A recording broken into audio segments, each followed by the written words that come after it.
Summer లో icon star Allu Arjun, mega power star Ram Charan, man of masses NTR కు fans పండగని అనే చెప్పాలి. ఈ ముగ్గురు స్టార్ హీరోల కొత్త సినిమాల నుంచి సాలిడ్ అప్డేట్స్ అయితే రాబోతున్నాయి. ముందుగా రామ్ చరణ్ అదిరిపోయే ట్రీట్ ఇవ్వడానికి రెడీ అవుతున్నాడు. ప్రజెంట్ పెద్ద సినిమాతో బిజీగా ఉన్న చెర్రీ ఏప్రిల్ 30న ఈ సినిమా రిలీజ్ కు రెడీ అవుతుండగా, మార్చి 27న రామ్ చరణ్ పుట్టినరోజు సందర్భంగా టీజర్ ట్రైలర్ రిలీజ్ చేయడానికి ప్లాన్ చేస్తున్నారు.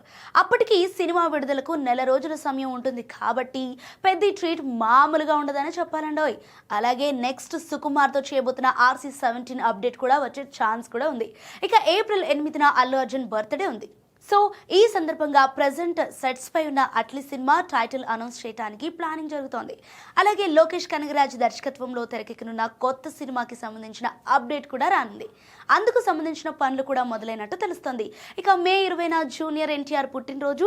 ఆ రోజు ప్రశాంత్ నీల్ సినిమా టైటిల్ టీజర్ విడుదలయ్యే అవకాశాలున్నట్టు సమాచారం. ఇక ప్రజెంట్ ఎన్టీఆర్ నీల్ చిత్రం డ్రాగన్ అనే వర్కింగ్ టైటిల్ తో షూటింగ్ జరుపుకుంటోంది. లేటెస్ట్ గా ఈ సినిమాకు బ్రూస్లీ అనే టైటిల్ కూడా వినిపిస్తోంది. ఇలాంటి విషయాల్లో క్లారిటీ రావాలంటే బర్త్డే వరకు వెయిట్ చేయాల్సిందే. అలాగే దేవరా 2 అనౌన్స్మెంట్ కూడా ఉండే ఛాన్స్ కూడా ఉంది. సో మొత్తంగా సమ్మర్లో ఈ ముగ్గురు స్టార్ హీరోల అభిమానులు రచ్చ చేయడం గ్యారంటీ.